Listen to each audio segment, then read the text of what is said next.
fortunately, the alcohol and drug thing never really was a problem for me. And I, certainly was around people that were doing, pot and stuff like that. But so my mom, I guess, just had faith in me, that knew that I had my head on straight, and somehow made Yeah. it through those years, and still here doing it, I guess, right? It was about the Yeah. music for you, though. It wasn't about Oh. going to drink or whatever. No, and that was something funny. I had an argument with Gene Simmons once when Danger was on the road opening for Kiss. He says, anybody that says they play music for any other reason but getting laid is full of shit. Welcome back to a brand new episode of Innersleeve, the podcast taking a behind-the-scenes look at all things music. I'm Cassius Morris, Joe Pacheco, my co-host, joining me on the line. What's going on, Joe? Good news, man. Good news. We finally crossed the 1,000 subscriber threshold on our YouTube channel. 26K, and we want to send a huge shout out to all of our viewers out there. We've been checking in with everybody who's been tuning into the show, where they've been tuning in from. And I think it's actually really interesting to see where people are catching the show from. Joe, I mean, what are the top countries for this month? Well, for this month, in general, it's the U.S. because we get a lot of views from SoundMojo, so that makes a lot of sense. The U.S. being the biggest by far, like 50% of the watch time was U.S. But America's showing out for the show. I love it. Yeah, and second is not even our home Canada, which is third, but second is the U.K. So that's Nice. Interesting as well. Maybe Ghost had something to do with that. I'm not sure. Then we have Germany, which is surprising. Australia, India, Philippines, Brazil, Sweden, Indonesia, Mexico. I mean, I can go on. Italy, France, it's Spain. It's crazy. It's really crazy. I love it. Worldwide reach, and we appreciate every single one of you guys for checking us out. And if you've been enjoying the show, make sure to check us out online at the SoundMojo merch store, where we have tons of different items, t-shirts, hoodies, crew necks. They're super comfortable. And it's a great way to rep the channel, rep the show, and spread the word. So make sure to tell a friend. We have the link in the description of the online version of this program. And we're very happy to be joined today also by an awesome guest. Andy Timmons stopped by the podcast to join us. He was all set up with his guitars. I mean, this was sort of a dream when it comes to an interview. I mean, what a crazy player. He's been around like the globe, literally. But I mean, he's just a crazy tasteful player. And yeah, it was a bit like, it's cool because like his setup is normally stereo, and I've watched his other videos and it sounds incredible, especially if you're listening in headphones. You like hear a stereo guitar tone and everything. And he just, as you'll see in the interview, they had like, I think they lost power or some power outages, and like it blew his MacBook, so it's like he had to figure out something, which thank you, Andy, for figuring out something so that like we didn't miss a beat at all, It's so cool to see that. He's like, I've been running around, and during the interview, he's like, let me try this amp, let me try this plugin. I mean, the guy is just constantly going. And, I know we've touched on this with other guests, but I mean, for me, Joe, I just love to see someone who, they were sitting in their room one day as a kid, and they found the passion for their guitar when they strummed that first chord. And he's had a guitar in his hands virtually ever since. I mean, I don't care what you do. That's admirable to me. Oh, 100%. That's the dream, man. Like if you early on, like myself, early on, I knew I wanted to do music, I mean, it's evolved over the years where it's like, yeah, sure. I wanted to tour. I wanted to do that whole thing, and then like, I got into producing, mixing, radio now, with SoundMojo. So it's an interesting career, like all this from just like fun, just having fun with stuff. Now, normally we don't cover award shows that are not directly related to music, but I have to tell you, this year's Oscars absolutely slapped, and that's why we're going to be talking about it today. Wow. Joe, am I waking up from a fever dream, or what happened at the Oscars this year? Well, you know me, like I don't watch these type of things, and I'm like I've watched a few Oscars growing up and stuff, but I mean I don't tend to want to do it. But like I happened to be checking my phone and I saw people talking about what happened, so. Of course, Google search, and you end up seeing this, and like watching the whole clip uncensored. I got to see the uncensored one, and like at first I was like, "What is this real? Like, or is like what's happening here?" And then I didn't know because I came in like in the middle of nowhere. But I mean, look at Chris Rock's face. I mean, like I honestly don't think he expected that, right? I think he just like thought, "Oh, this guy's walking up on stage, maybe to grab the mic and say something." I don't think he was prepared. Well, it didn't seem like anybody was, because as he was walking up, people loved it. They're clapping and they're like, whoa. And they're like, oh, something funny is going to happen. You know, it's probably scripted. I'm sure is what they thought. I mean, the funny thing for me is reading everybody online. Everybody's an expert in everything that's going on. And now the latest expert field is body language experts, I guess. The one thing that I think has been made clear to me from celebrities is that when you're at award shows, like your facial expressions and stuff can be off because there's so much going on. And I mean, Joe, you know this from being at concerts. Like when there's so much going on around you, you don't immediately necessarily know the situation at all. And like you saw that when they cut back, he was still mid laugh after he said That's the that thing. joke, right? So he was probably reacting to the noise, you know, and everything else, and the joke just before, which was, I think, directed towards him, right? What do you think about, like, you know, like, do you think this was like, wow, bravo, Will Smith, for standing up for your lady, or what the hell? Like, what's your vibe on this? I think it would have been, honestly, if he wouldn't have touched him, I would say yes. If he would have went on stage and kind of pulled a Kanye and been like, I'm going to let you finish, then that would have been cool, and sort of put his hand on his shoulder and played it up. But to actually assault somebody, I don't think is really cool. And I mean, really thinking about it, if that was you or me that was walking up to the stage, we would have been tackled before we even made it on the stage. So I'm like, I was sorry, man. I was just thinking, like, Ricky Gervais would have been skinned alive last year. oh my gosh, absolutely. Like, And some think of about those, other celebrities. Imagine if we mentioned Kanye. Imagine if he did this, went up and slapped a guy in the face. I don't know if the reaction would be as lighthearted as it seems to be towards Will. exactly, yeah. But like, kudos to Chris Rock. I mean, sure, he said a joke, it didn't land. It may have been obviously distasteful when it comes to someone with a medical or a condition, right? But kudos for the poor guy, man. I mean, I was laughing because I'm like, this guy, he doesn't know what's going on. Like, the show must go on, and he did a great job of just going on, you know? He's a professional.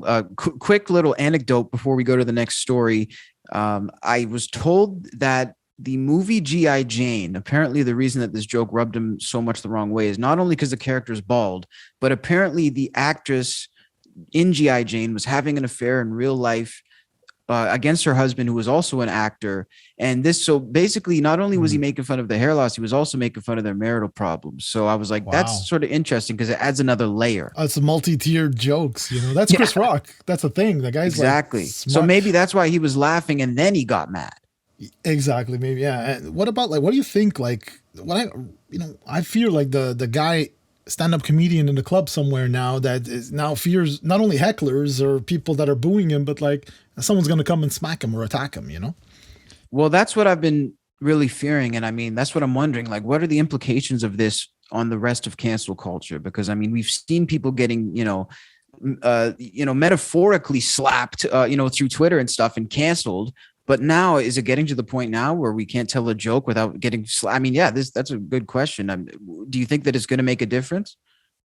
I think so, man. I think this gives license to some people who are just gonna go out there and slap somebody because he made a joke about his wife or about whatever it may be, you know, like maybe it'll be deserving. We don't know. Somebody just went too far, didn't know where to stop. But I mean, I just think this gives some people license to do, now I can go there and do this, you know? Now, for anybody who's been following music this week, it's been a pretty somber couple of days, especially in the world of rock. We've lost a giant in the world of rock, an absolute titan, a guy who really was synonymous with flying the flag for rock and roll. You know, when it comes to rock and roll, the number one group that I think is discussed for keeping it alive is the Foo Fighters. And of course, we've lost Taylor Hawkins, their drummer. He was found dead in Colombia. And the circumstances around this, I guess, are still mysterious. Yeah, it's sad, man, because like I went to bed 2 a.m. Literally, I remember looking at the time, 2 a.m. Just like, all right, let me lay my head and look at it. It's like, what? Taylor Hawkins, really? What happened? You know? And I was like, this is crazy, you know? So I went right away and I sent an email to WatchMojo saying, Taylor Hawkins passes at 50. Then I wake up that next morning, Saturday morning, and my socials were nothing but tributes to this guy. I mean, look at him. I mean, like, he's always a beautiful smile. Like, he always seems like he's a happy-go-lucky dude. Like, you can't, everybody just loves this guy kind of vibe, you know? Now, my question is, I mean, obviously we're not, autopsy people here, but what is the deal? Because he was walking around fine. He did his last performance in Chile, I believe, which we actually have some footage of. And he seemed perfectly fine. The question that I really have too is, why was this toxicology report released? I mean, THC, for example, that's not going to kill somebody. Why exactly do we need to put that on blast for this guy who's just passed on, is my question. Well, I think it's just they want to, put all the facts out there. Well, if everything that could have affected him. I think everything just compound effect, right? You have one thing, so maybe everything together, it was too much. He was complaining. They were saying he was complaining of chest pains, right, throughout the day, I guess. Right. And then, I mean, that's the thing too. We can say that somebody seems fine in a performance video like we're about to look at, but that doesn't necessarily mean that they are. I mean, there's so much that goes on behind the curtain. Maybe this is one of those situations of a guy who was having some sort of underlying condition and he's just soldiered through. Yeah. I mean, he has had stuff in the past. I mean, but like, I don't sort of pay attention to these things, it happens, but this was pretty shocking. I didn't see, obviously we can't see this coming, but I mean, I didn't see this. Like, I mean, Keith Richards, right? We all figure Ozzy, all these guys have been through probably worse, or Nikki Sixx actually died and came back. A couple times, didn't he? So it's like, this was like, I don't think, obviously no one expected it. This was why I think it was so sudden and shocking, because he looks like such a young dude too. He doesn't look 50. Right? He didn't. Yeah, that's the thing. He looks like, 40 at the oldest, I think. This is from his last performance, right? Yeah, this is in Chile. Somebody to Love, and he actually adds in the Freddie Mercury crowd warm-up as well. Yeah, this is like so hard to watch. This is tough. Taylor Hawkins on the drums tonight. Look at that motherfucker. Taylor. So David, sad. Listen. Yes? Dan, light them up. Let me see all the people right now. See? They love you, man. Feel it. Okay. Here's the thing. Taylor Hawkins, best fucking drummer in the world. Taylor Hawkins, best fucking singer in the world. Taylor Hawkins gonna come down and sing a song for you tonight.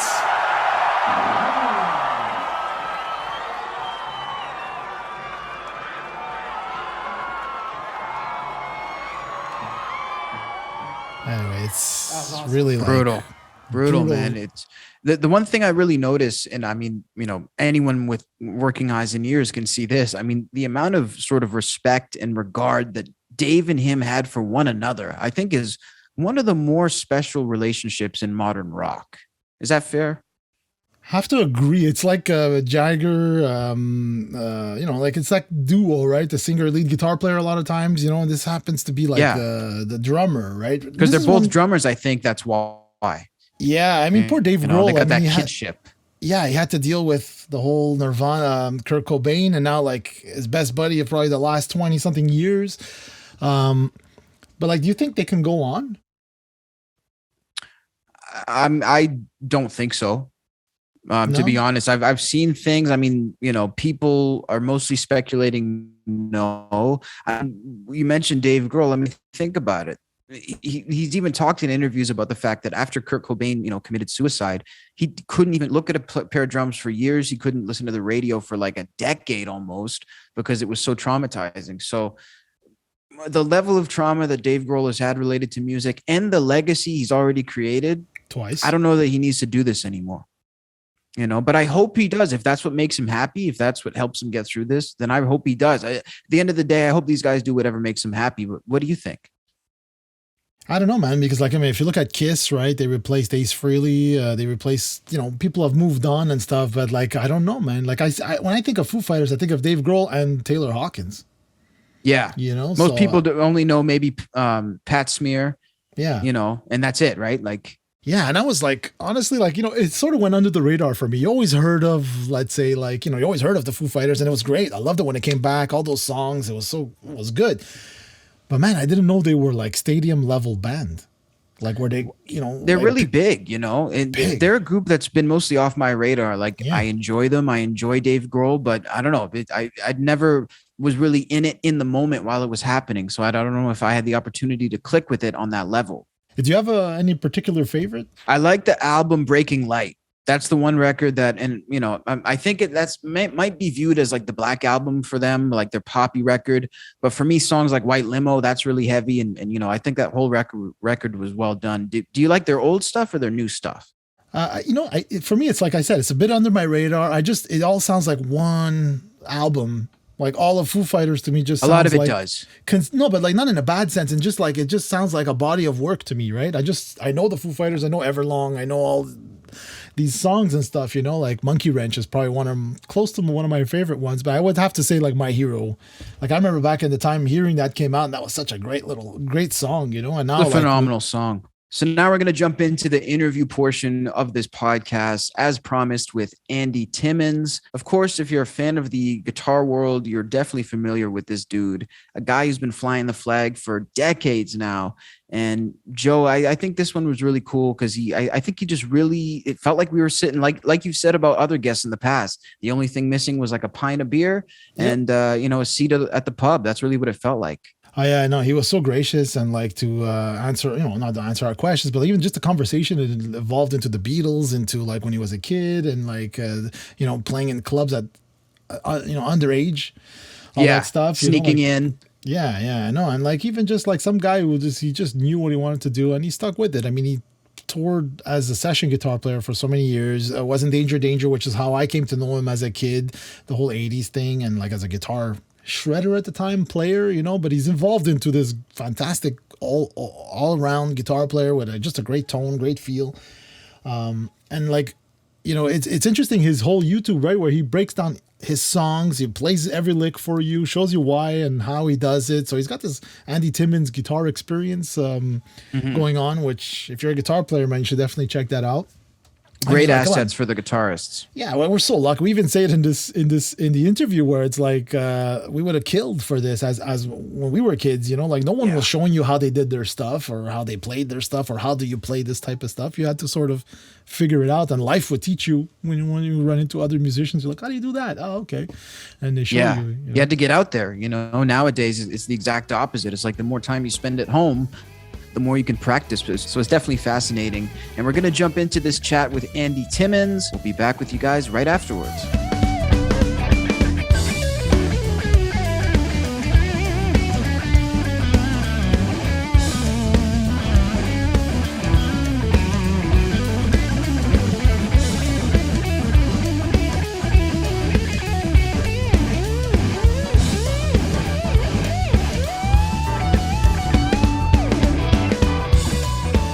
Can you hear me? Can you see me?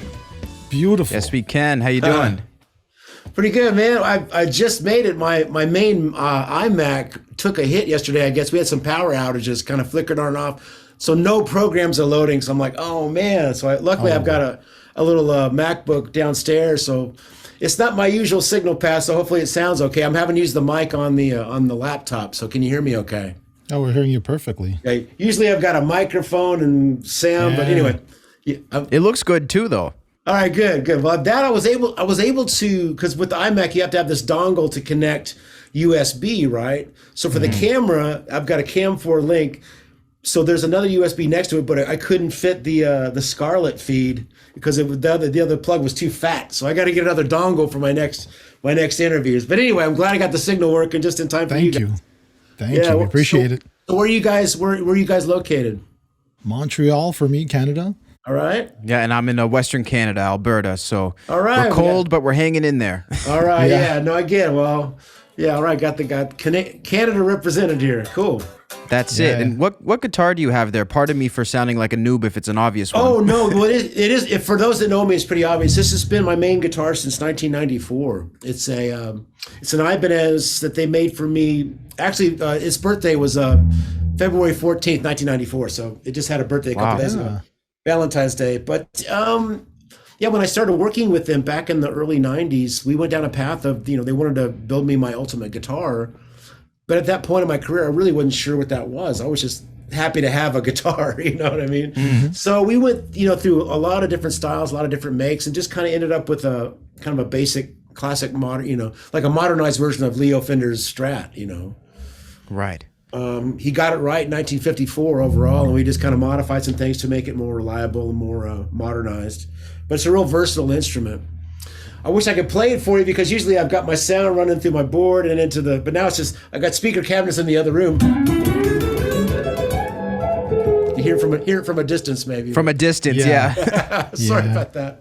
No, Yeah, it's all man. good, man. Yeah. It's funny because like I watched some other interviews where you have your regular setup when it's working, Yeah. and I'm telling you, like even like the new album, listening to it, I'm like this guy. I know it's an Ibanez because I've been following you for years, but I'm Yeah. like this thing sounds more of like a Strat than a Strat sounds like a Strat. Well, okay, so it depends on the recordings because I do use. There's occasions where I use vintage stuff. Like there's, Yeah. I've got this 1960 hardtail.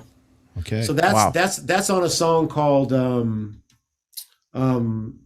More Time, and then the first single I did on this old guitar. This is a '68 Oh, I love it. Telly, and that opening track EWF I did on that because it was kind of supposed to be. I wanted it to sound like an Earth, Wind and Fire kind of Al McKay kind of a funky thing, right? So that. So there's certain things, this is the guitar I use on most of my recordings and every live gig because I can cover all the bases with it. It gets, it's such a versatile guitar, but sometimes, you can't beat the sound of a really good sounding vintage guitar. So there's, but this is my main one, but I love them all. You know what I mean? Yeah. What do you look for like in a guitar? Like what are things that like, besides taking, if there's 5 Strats or 5 Ibanezes, what do you look for that makes it, this is the one? Well, it's just a matter of comfort level. What enables you to not have to be so concerned about what it is you're playing, but just achieving the articulation and the communication, the expression from the instrument. So that's why this is with me so much because I'm so comfortable with it. It's just an old style, kind of unfinished round neck. It just feels like, even when it was new, it felt fairly familiar. You know what I mean? So, so it's part sonic, it's part what it encourages you to do. And sometimes people like a little fight that it's not that easy to play. But I'm just looking for something that I can express what the music that I'm feeling in the moment. What's going to help me get that out with the tone that I hear in my head. And sometimes that's a vintage thing. Sometimes it's exactly what I've kind of cultivated over the years with this instrument, where I can get very stratty sounds with it or some modern rock kind of stuff. So it covers all that territory really good for me. Do you believe like certain guitars have songs in them? And like when you pick them up? Absolutely. All day, every day. And that's why it's, I've got a few guitars, but I love picking up other people's guitars or borrowing a guitar because every time, something will come out of it. But that's what it lends itself to exactly what I was saying, where that instrument will have a sound and the way that it plays and responds to your touch will bring out a different part of your personality. Had I played EWF on my AT100, it would have been cool. But by playing the old Telly that I wasn't as familiar with, and with a band that I hadn't played with that much, it was Josh Smith's band. I love the different part of my personality that would come out from that combination. So that's exciting. That's a real cool thing to put yourself in that position, be on the high wire a little bit. Yeah, take a chance. It's like I remember I saw Guthrie Govan live with Hans Zimmer, and Hans Zimmer said to the entire audience, stop the show after a beautiful solo from Guthrie, and he said, this is someone every night I see that takes a chance every night and goes for it. Yeah. And, That's 100%. everything. Yeah, when you can be in the moment and let not like something premeditated or whatever come out, but something that will be inspired by the moment and the people that you're with and the audience that's there. Those are the beautiful moments. Yeah. How do you think that factors in for beginner guitarists? I mean, do you think that... Sorry, I wanted to hear that. I didn't want to talk over your playing. let me do something real quick. Let me open this door and see if we can hear it better. Hold on a second. Let's do it. See if we can get some more sound in the room.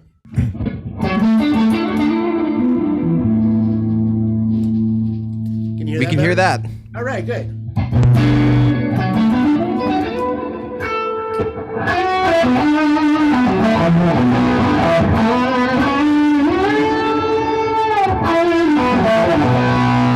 All right. Anyway, so now usually that's mic'd and nice and stereo, but we do the best we can here. Well, for the beginner, I mean, they've got a lot of time to spend. They've got to catch up, but I always try to make sure that they don't get overwhelmed by. There's so much information. They've got the world in their back pocket all day. All the information that they need to learn every artist showing you how to play their songs or tablature. But the idea is that you got to start with just little bits and really try to work on the foundational stuff, and not be overwhelmed by all the information. We don't need to know every scale and every mode and every chord voicing. In time, you know, in order to build upon your playing, it's fine, you know, to have all that information or as much of that information as you can get. And I'm hungry for it still. But I always reference, you know, Stevie Ray Vaughan or some of the greatest players of all time. They didn't know everything. They had a pretty finite amount of information, but they just played it better than anybody else and put it together in a way that really connected with the audience. And that's way more important than knowing all the stuff, right? So, but just by taking it, you know, little bits at a time, but consistently, you gotta, you know, if you love it enough, nobody has to tell you to practice, right? Nobody ever had to tell me, Andrew, you know, get in your room and play that guitar, because I was already tell there. you to come out of your room. Yeah, exactly. Yeah, time for dinner. That was more like, yeah, you got to put that down. So, you know, you got to be hardened in that. Yeah, it may take a while to find a way that you're actually really expressing, but maybe not. You know, my son started playing 2 years ago, and he's nice. You know, but he's more into the heavy. He's like the Metallica and Pantera kind of stuff. But he's got a really good time, and he's got really good Hetfield right hand picking. Now he's starting to learn some of the solo stuff. So we'll see where he goes with it. But he's having fun. That's really the key. I walk in his bedroom when he's playing. I was looking at him, go, man, you having fun? He goes, yeah, this is awesome. Yeah, it is. Then you're on the right track. And I just let him go. And yeah, I interject every now and then and maybe help him with a bend or a vibrato. But he's already on his path. And I knew that was the best thing for me. I had to earn it. You know, I had to, you know, back in my day, of course, it was just we had a record player or a cassette tape, and we had to keep putting the needle back. And that's the best way to learn by ear, you know. So he's got the benefit of YouTube tutorials and all that. But he's still digging it. He has to have the desire to do it, not just watch, but also to actually really learn it. So it's the more modern way, but he's really doing it. So it's really fun to see him have that passion that I had, you know, from a very early age, even though, so the bug bit him a little later, because you can imagine being my kid, you know, from the cradle, people, so is he playing guitar yet? It's like, right. So, and always around it. I always had a guitar in his room. Like I found this old Fender Bronco, which is like a real cheap 70s, you know, student guitar. And he'd pluck on it every now and then, but I could just tell it wasn't his interest at the time. So I never pushed it. But then one day I started hearing, you know, Slipknot playing his bedroom. And I'm like, all right, he's listening to some guitar now. So that's what kind of sent him in that direction. But once he found Metallica, it was over. Game over, man. He's real into it. So.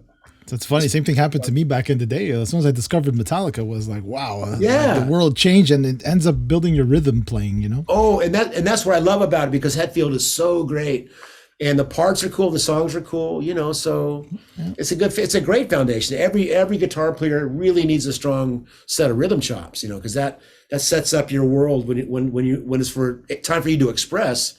Even though you're not playing rhythm, you have that kind of that groove inside you, and it's real important. Yeah. Yeah. How do you feel about that age-old sort of urban legend that in order to master the electric guitar, you have to master the rudiments on acoustic? I mean, is that true? Is that false? Yeah, I don't think that's true. I think it's real helpful, and I probably I did learn a little bit initially on the acoustic guitar, but once I was 12 and 13 and got my first pawn shop, you know, no-name guitar, had Kiss Alive. Had nothing to do with acoustic guitar, and I was off and running. So the acoustic kind of came along just with my love of all music and all guitar. I did get my son an acoustic guitar for Christmas though, so that might speak a little bit to the point that like I think it's real value just to be able to sit, you know.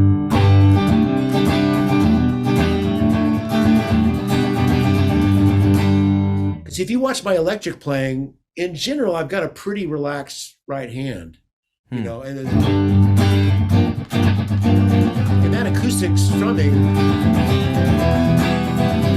once you get into funk, nothing changed. Yeah. Nothing changed in my right hand.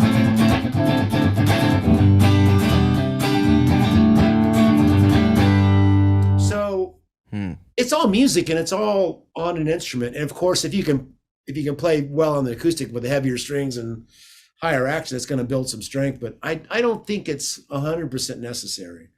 And that's the thing too. If my son is like, well, there's only like 1 or 2 Metallica songs for the acoustic guitar, and he's just not that interested right now, and so that's okay.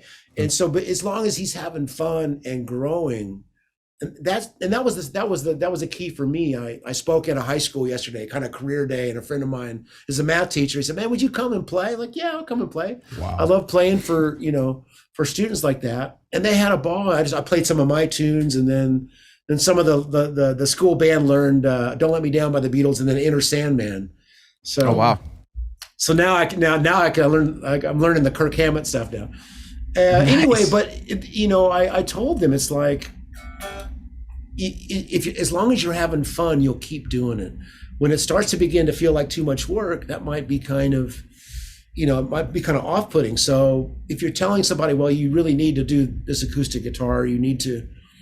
It's like kids getting forced to take piano. Some of them respond, and some of them resent the hell out of it. And we're like, man, I wish, Then some years later, they would, I wish I would have paid attention in piano lessons.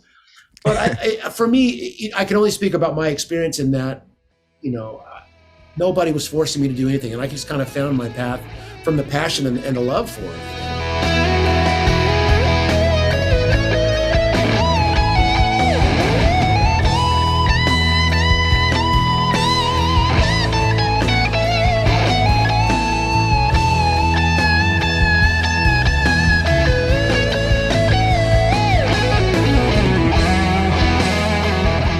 Your parents playing around the house that made you? Well, it was my brothers. But my parents had a record collection that was, because I was born in '63, and so a lot of families had Herb Alpert records and just kind of middle of the road stuff. But I had 3 older brothers, right? And I was the youngest of 4, and my oldest brother was 12 when I was born in 1963. So he was buying all the Beatles, Dave Clark 5, Kinks, Animals, British Invasion, all the British Invasion stuff. So it was all guitar driven. So from a very early age, that's my first musical memory is hearing what I later, of course, knew was the guitar solo when I saw her standing there, the flip side of "I Want to Hold Your Hand," and that sound of that electric guitar with lots of reverb on it. And that was it. And my brothers all had acoustic guitars around the house, Silvertone acoustics. And even I had toy plastic guitars, and I was learning single string melodies from the age of 4 and 5. Wow. My brother showed me a song by the Monkees. Yeah. I'm just a stepping stone. So, for the age of 4 or 5, I was, starting to at least get into a little bit of the playing some melodies, playing on a guitar. It just kind of took from there, and I would sneak in their rooms when they weren't around and try to remember what I saw them playing. And there was a woman teaching guitar on the public television channel, just showing cowboy chords or whatever it was. And anything I could see and get my hands on, I wanted to learn. And then when I finally somebody showed me the bar chord and the minor pentatonic scale, I was off and running with the Kiss Alive. Once I realized they were tuned down a half step, that helped a lot. But yeah, with this chord and that scale, you can play a lot of music, right? So again, there we are. Like, it doesn't take a lot of information to start having fun and to start really learning and getting the time in on the instrument. And that was it. I would just play along with the records. I was in a band, I was whatever band I had on the turntable. If I could learn that song, But at the age of 13, I'd got in my first band, and just never was not in a band. I've been in a band ever since. So luckily, at that age, I got in with some older players that, I had potential. I was already playing Nugent and Rush and Foghat and REO Speedwagon at the age of 13. My first gig was my own 8th grade graduation dance. So that was nice. That was terrifying. I was a really pretty shy kid, and so I was talking about stage fright. It was a power trio, just guitar, bass, and drums. Wow. Do you remember what you played? Absolutely, we played "Standing in the Rain," which is a James Gaines song. We did 2112 and the Overture and Temples of Syrinx. We would have done Slow Ride and Fool for the City by Foghat. We would have done Keep Pushing and Son of a Poor Man by REO Speedwagon. Deuce and Strutter by Kiss, Stranglehold and Stormtroopin', and the Snakeskin Cowboys by Ted Nugent. I mean, I remember the set list to this day. Those are my fond memories of those first gigs. Did you ever have to sneak into clubs to play because you were underage? Well, yeah, I started playing. That drummer I was with, Glenn Gore. We were together for the next 7 years. And the first bar gigs I started doing was when I was 15, because the first gigs I did with those guys were more like school dances and stuff like that, outdoor gigs. But yeah, we played the Red Baron Lounge at the Holiday Inn on Highway 41 in Evansville, Indiana. And yeah, I had somebody had to come pick me up and take me to the gig. But I was allowed to play somehow. I think somehow legally it wasn't a problem. Maybe a restaurant license or something like that. Yeah, but we played, from there we started playing all the big clubs, and I was, playing steadily from 15, on. And of course, 16, that's when you can get your driver's license in Indiana. And I started, bought a car and started driving myself to all the gigs. My poor mother who raised me, because I was from 16 onward, I was gigging 3-4 nights a week, just always. Right. Coming home smelling like everybody smoked in the bars back then. Oh yeah. Come home just smelling like smoke, and I had Kiss pictures on all 4 walls of my room, But fortunately, the alcohol and drug thing never really was a problem for me, and I, certainly was around people that were doing, pot and stuff like that. But so my mom, I guess, just had faith in me, that knew that I had my head on straight, and somehow made it through those years, and still here doing it, I guess, right? It was about the music for you, though. It wasn't about going to drink or whatever. No, and that was something funny. I had an argument with Gene Simmons once when Danger was on the road opening for Kiss. He says, anybody that says they play music for any other reason but getting laid is full of shit. I mean, and I can see where that's a component. Obviously, everybody's happy to get some attention in that way. But I mean, it was never about that for me, man. It was just about, I wanted to be the best guitarist I could be, making music in a band. I didn't care about anything else. Eventually I did meet my wife in a club, actually, but that was many years later. I was in my 30s by that time. But yeah, I mean, obviously fringe benefits along the way, but I was always just about the joy and the inspiration of music, and especially guitar, obviously. And just being into a lot of things. I mean, obviously I started with Beatles and rock and roll, but when I got into, jazz and classical and blues, and country, just the love of all things done on the guitar, still inspired to this day to keep trying to get better. There's so much to absorb, right? We can all, no matter what level we get to, we're still beginners. Always learning. That's it. That's how you stay great, Well, I mean, that's hopefully how I keep growing. I don't know. I don't know about grade, but it's a sincere thing. Is one day you think, oh man, that sounded okay, and then you listen to Holdsworth or Eric Johnson or whoever, and go, yeah, okay, that was nice, kid. I'll keep trying. Back to the drawing board. But I love that. I love that feeling. I think it's just real. It's just being honest. Of course there are, I know that I have certain strengths, and I'm very aware of what I perceive my weaknesses to be. So as long as I really got to a point in the last 10 years where I got really back into practicing a lot more, where life kind of takes over at certain points and you don't have the time you did when you were in school, playing all day and practice. So I recognized at one point that I wasn't as much of a practicing musician as I had once been. And, I'd get on a gig in our session and I just feel like, oh man, I'm not getting what I know or what I think I can do.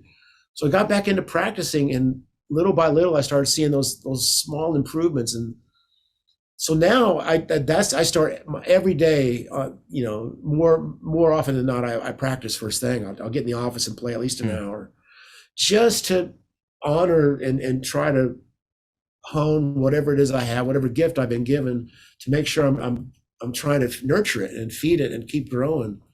But when I got back into that habit over time, I kind of noticed that I'm sounding better on the gig or on the session, and I became happier as a person, because I mean, for better or worse, so much of my, self-worth is kind of based on my guitar playing, and my music and how I feel I'm doing in those moments. I mean, obviously there's, as a husband and a father, there's a lot more to that, but But musically, it's such a big part of my life that by doing that work every day, though it doesn't feel like work because I'm mostly just improvising and playing and maybe transcribing a bit. Boy, it really helps the overall spirit in a major way. Did you ever question whether or not you would make it? I mean, because we're talking about you being a 13 to 15-year-old kid. Did you ever question whether you could do this for a living, or was it never a question? Was it just like, I'm going to do this? I think it's a bit of blind ambition and maybe it's naivete, but there was never any question that this is what I was going to do.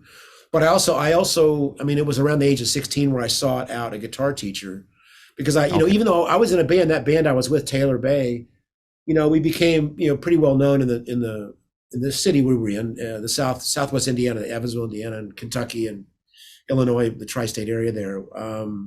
We recorded an album, and then some subsequent recordings. We were getting major label attention. It was a really good band, but not everybody really had the same motivation, and vision that I did. I think, and I was the youngest one. Still, people were getting married and settling down, and so. I at 16, I sought out a teacher because I thought, well, making it in this band is such a long shot. I thought, well, but I could, be like, Tommy Tedesco or Lukather and Carlton and make a living in the recording studios. Cause that seemed like kind of a career choice back then. Cause I reading Guitar Player magazine and seeing those articles, and cause I love all the different styles. So the local jazz teacher I found, started teaching me how to read, very simple music lessons, but he was also a great jazz player. And started teaching me, how to comp jazz standards, and gave me a different jazz standard every week. He was a big Barney Kessel guy. Could really play like that, really, really great. And so that started broadening my palette. And the more I went down these different paths, I started learning all these different types of music. And that still serves me to this day because I'm able to do so many different things, authentically. At least I think, I hope that, it keeps me busy. It's not always been easy. Once I got to that point where I was in danger, which at the time I thought, well, this is kind of like the holy grail gig. After all this, I've made it in a rock band, and it was great. But it has there's a shelf life, and the music business was what it was, and it wasn't. I started realizing this is not why I do what I do. It's cool being on MTV and in the magazines, but I just want to play my guitar, and like I'm talking about, I'm happiest if I'm practicing in my office. But of course, I love touring and playing gigs. But the point is that that's the best way to put this. It's just, I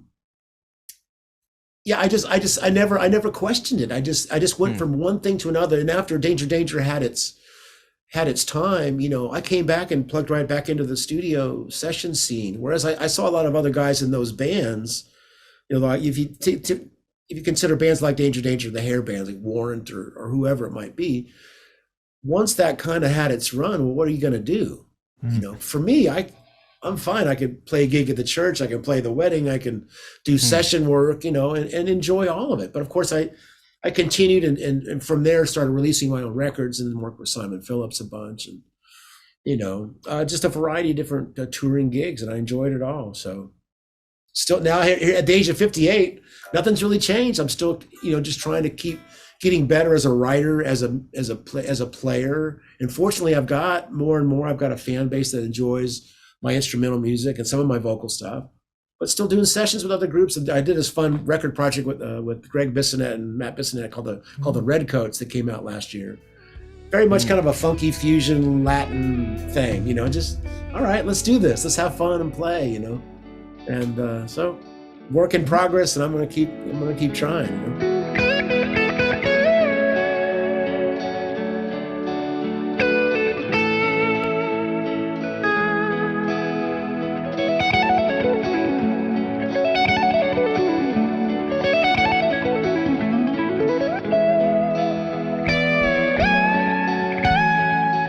Speaking of the new album, Electric Truth, that's coming out April 1st. And speaking of growing as a musician and evolving, what can your fans expect from this album? Well, the fun thing for me was that it stemmed from my friendship with Josh Smith, who I had been seeing on, like everybody else, I'd been seeing on YouTube just play this amazing blues, jazz influenced blues guitar with some country in it. There was this really well-rounded killer guitar player.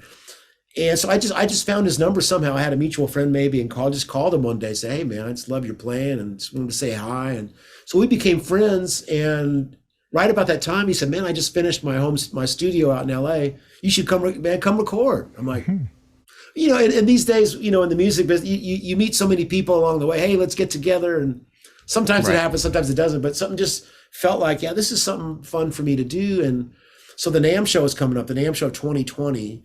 And, you know, Josh and I had to schedule where, well, yeah, just come out a few days early. And I said, okay, let's do this. I'll write some songs, you write some songs. But I'm me telling Josh, I want you to produce and you pick the band. You just pick who you think I'll sound best with, you know. Because every time I saw him online, I loved his band, just the feel and the kind of, you know, interaction with the soloist. And I knew he'd pick the right people. So it's Lamar Carter on drums and Travis Carlton on bass and Darren Johnson on keyboards. And Josh only plays on one song. I think people thought we'd be doing this guitar battle record, but there's one song we trade a little bit. But it was just more of him wanting me to come out and do something. So to my ear, you know, it's certainly me playing, but it has a little earthier, bluesier, funkier vibe to it because of his band and because of the tunes that I wrote and he wrote. You know, I wrote tunes that I thought would, again, writing a couple tunes on the telly inspired by Josh, you know, a little bit. And some of my favorite telly players, because he's usually playing a telly style guitar. So that's what I enjoy about it, but it's still very much my voice on the guitar, you know. And there's a few ballads that the people that know my usual records will hopefully identify with, you know, people that dig Cry for You and Electric Gypsy. There's plenty for them on it, but some fun stuff too, little like I say, funkier and earthier. Yeah, like the EWF song, right? So I'm assuming inspired by Earth, Wind, and Fire and stuff. When I listen to it, when I listen to it, I'm like, oh my god! Like if I had to play that with So Clean and Dry, where you're literally naked and those type, I always find that super hard to achieve. And that track is completely live, start to finish. Oh wow! Wow. There's I think there was a keyboard overdub and some percussion, but that's every part of the guitar part. That's one recording. So that was the thing. You're recording live together, and you can hear it's not there's some glitches here and there in my performance, but we kept it all because it just felt like that's what happened in the room. Let's leave that the way it is, and because I've been practicing a little bit, it wasn't all horrible. So you know, but I like that spirit, you know, and so it's about half and half. Half of it might be live, like we recorded, but that was the problem. Was we spent 2 days doing the record, another half day. You know, doing whatever overdubs I needed to do. And I was supposed to fly back in March to Josh's studio, but then COVID hit. Right. So obviously put the brakes on. And so that's why the record's just coming out now. I finished the tracks need to be finished just here at my home studio. But that's the one thing I really loved about having a guy like Josh Smith produce is it's really great to have another guitar player in the room. You know, playing is one thing, but also producing and having that set of ears. You know, might say, "Oh, try this," or you know, or just the inspiration it gives me. Oh, I better step it up. That's Josh Smith over there listening to me play. You know, obviously, you know that a lot more people are going to hear it, but in the moment, it's a good little bit of pressure to have on you to step up the best you can and just play to the best of your abilities. Which, of course, I try to do all the time. But sometimes, like these days, we all have home studios. It doesn't feel the same. You want that energy of the other at least one other human being. Yeah. You know, because totally different. There's a bit of a performance in that, and that can lend itself to something that's just going to feel different than if you're by yourself. But you know, sometimes that's the way we do it, and that can be great too. So. I know you, like example, you've been touring or playing shows since you were 13, 14, and with the sudden stop of the pandemic, you didn't stop because you continued with staged shows. You continued with, and plus you have the Andy Timmons guitar experience, right? So you're always performing. This has been I've been so busy throughout the whole pandemic. Yeah, very early on I saw a friend of mine that I see on Facebook says, "Yeah, catch me this weekend on Stage It," you know. But it said at 2 p.m. you know, US, 8 p.m. UK, right? So I had it in my head that he was doing 2 shows on Saturday. Like, well, that's what I'll do. I'll do a 2 o'clock and an 8 o'clock show. Here we go. Well, he was doing one show. It's 2 p.m. Dallas time and 8 p.m. UK, where he's got a bunch of bands. But for me, just being, you know, silly and not really reading it properly, So I started doing 2 shows almost every Saturday. So I've done over 100, almost 150 shows now. Wow. On stage. You know, I've had a little break recently. I've been taking the last couple of months off. But yeah, that in addition to my subscription site, the guitarexperience.net, where I'm going through the new song of the month will be EWF, where I'm going to. So I do a playthrough video, but then I have a friend of mine in Brazil that transcribes everything, and so there's the the PDF of the tab and the notation and GPX files, but then I'll sit and talk for an hour and a half, showing every note, every lick, everything about the recording, the gear, the studio, and just tell the story behind the tune. So we've got this 40 or 50 songs already on the site.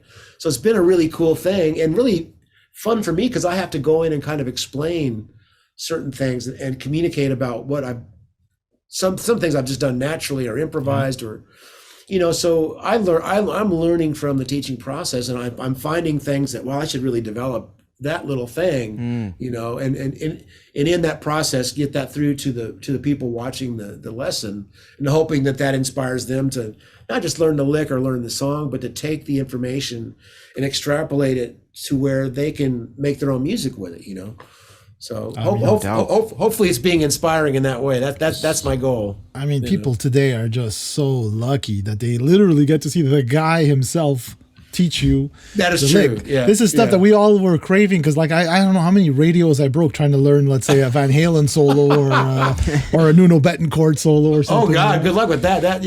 Man, we toured. Danger. Excuse me. Okay, I had to get my screen back up. Back in the Danger days, we did a co-headlining tour with Extreme. Oh, wow. So it would have been 1990. It was right before More Than Words came out. But they had that Pornography record was out, and we had our first record, I guess. But it was great times, and just watching Nuno every night. And he had the ADA MP1 and a Macintosh like home stereo power amp. And it was Van Halen 1 tone. It was stellar. I know. Wow. It was so great. And he played like that every night, just blowing, so great. And we would jam at the end of the night too, and we had some really great times. But what a great band! It was a great band. You know, speaking of the creative process, and I know we mentioned the Beatles also. Just curious, did you get the chance to watch the Get Back documentary at all? Oh God, yes. Yeah, yeah. I had to keep shutting it off because I was so emotional sometimes. It's like, okay, I can't take any more right now. Right. No, it was such a gift that Peter Jackson did this work for us, because I saw the original Let It Be film in the theaters, maybe in the mid '70s. It would be shown with Help and Hard Day's Night. They'd have a little Beatle festival. And the original film, the edit and even the film itself, it's very dark. It's they're, at least the way the narrative that was edited together, it's like they're not having a good time, and the film didn't look good, and they're not playing that great much, So Peter Jackson got the 50 hours of material and found all this really wonderful, joyous material. Amazing. And of course, being able to kind of make the footage look, they restored the video to a much, much higher level, it looks like it was shot a couple of weeks ago, and the audio sounds so great. So what a blessing for not only the Beatle fans, but for the Beatles themselves. Even McCartney and Ringo commented like, man, we bought into the whole myth of us hating each other and having a bad time. We loved each other. We're having such a great time. There was a lot of stress, and think about the pressure they must have been under. And everybody's live. Everybody, of course, John and Yoko were together, and Paul and Linda, and everybody's kind of starting to go their own way anyway. And they're all kind of fed up with each other. But they get on the roof, and there it is. It was pretty, for me, it was very magical and very inspiring. But some moments that were very emotional when Paul, realizes that George just quit the band that one day, and then John's not showing up at the studio. And then Paul says with Ringo, he goes, and then there were two. And you can see him well up, and the camera stays on him, and you just can't believe that there's footage. There's footage of this moment when Paul McCartney realizes his band is breaking up. It's overwhelming because he's not one to show that kind of emotion, right? Stiff upper lip, English, I want to get chills now just thinking about it. It was just so huge. And then the conversation captured of John and Paul in the canteen, talking about how they've hurt George. And John says the most beautiful thing. He says, look, he's had this festering wound, and we made it deeper, and we didn't give him any bandages. What a wonderful way of recognizing they've hurt their little brother, and They're poetic even in words. you can tell. And to me, to my ear, he was speaking different to Paul in private than he ever did on camera. Do you recognize that? It was like everything on camera was, "Oh yes, ladies and gentlemen, I'm going to make a funny comment," and I'm John Lennon. In private, his voice even sounded different. He sounded a little bit Scottish. There was a different brogue. Very, and the fact that they were addressing their relationship of like, "Oh, I thought you were the leader." No, I thought you were. They hadn't even talked about their own personal love and dynamic. They never, So again, and I've only watched it once. I need to go back. I did see the rooftop concert on the IMAX last weekend. Oh, okay, that just came out. Yeah, it did. It's been circulating on some of the IMAX theaters, and that was pretty great because they showed it uncut. Like it showed every take. Oh wow! There's 3 takes of Get Back. When the cops come up and all that, of course. So that was pretty glorious to see that too.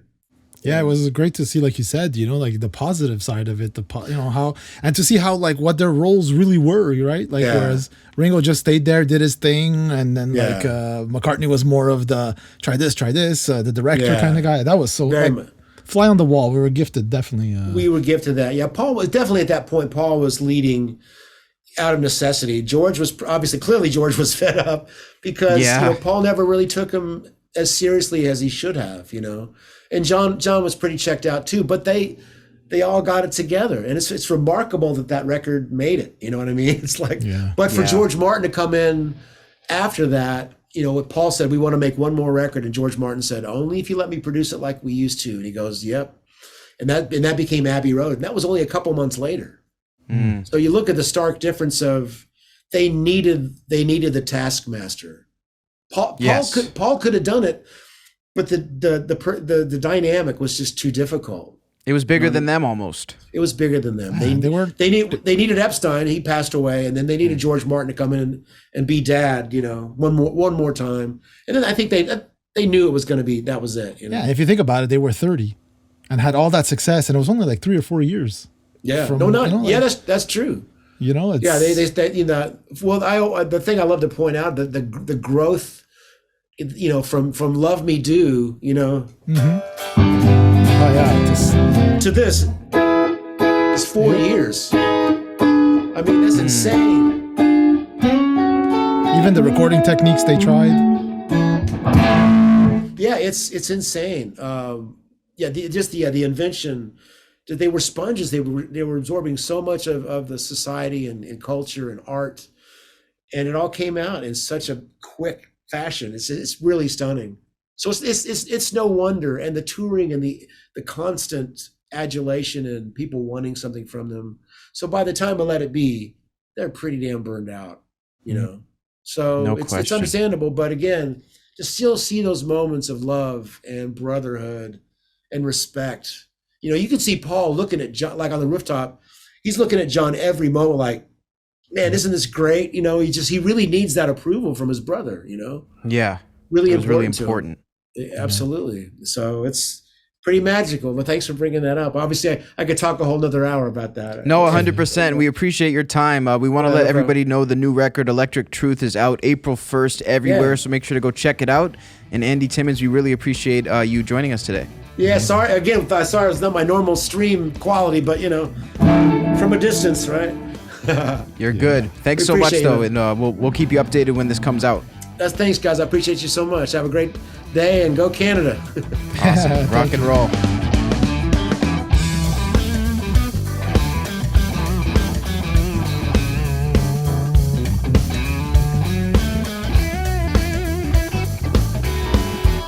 The brand new album by Andy Timmons, Electric Truth, is available everywhere today. Make sure to get it on your favorite streaming service. And we want to give a huge thank you to Andy Timmons for joining us on this episode of Innersleeve. Like we said, just an all-around really cool guy. Seems to me like an open book. And the one thing I noticed about him really was that his evolution was really interesting. Talking about the danger days, I think that really was his life at the time, like danger. He was a young guy. He was just fueled by, it sounds like, testosterone and rock and roll. And like you were saying off the intro, Joe, he's really evolved into a different breed of player and a really eclectic solo artist. Yeah, and like he's able to, experiment, and like he has a bossa nova kind of album with acoustic guitar. He's able to experiment. He's at a point in his life where he's got his audience, and he can do what he enjoys doing, which is what we all strive to do. A cool parallel I have with him in the sense of like with his kids, like my kids, like I play guitar, but they don't necessarily play guitar, and then they'll pick it up. Right. He said his son picked it up later on. Now he's into Metallica. So it's like, so he's building his rhythm chops. And do you stuff, hope that for your kids? Like, is that what you want? Yeah, why not? I mean, there's like 5-6 guitars lying around here, a bunch of studio equipment. I always tell them, like, just go for it, like just just don't break them. That's it. Otherwise you're good. Yeah, exactly. I mean, I'm not going to tell them you have to play music or you have to be a musician or anything. Like, no, man, life is yours. I'm just here to guide you. I like that. And I like that about him too. It seems like, he kind of had the same perspective, and, but if they do pick it up, he embraced that. And, I encourage that for everybody out there. If you want your kids to enjoy something, do it like Joe's saying, have the guitar around, have the soccer ball around. It'll be in their psyche subconsciously, and they might end up picking it up. Yeah. So, I mean, I thought it was a really cool chat all around. And again, make sure to go check out that new record, everybody. And thank you for tuning in to this new episode, number 67 of Innersleeve. We want to thank you guys. Make sure to check us out on all social media at SoundMojo. We have On This Day in Music. We have polls, community tabs, any way that we could find out what you guys want to see in here. We have it up on the SoundMojo pages, so go check us out. Thanks for 26,000 subs. Check out that merchandise. We have the link to the merch store in the online version of this show. Am I missing anything, Joe? Oh, man, I think you did it all. You can breathe now. Yeah, I know. I don't know how I've converted my lungs to work without air, but it seems to be working. So thanks so much for checking in with us, guys, on episode 67 of Innersleeve. Catch you next week.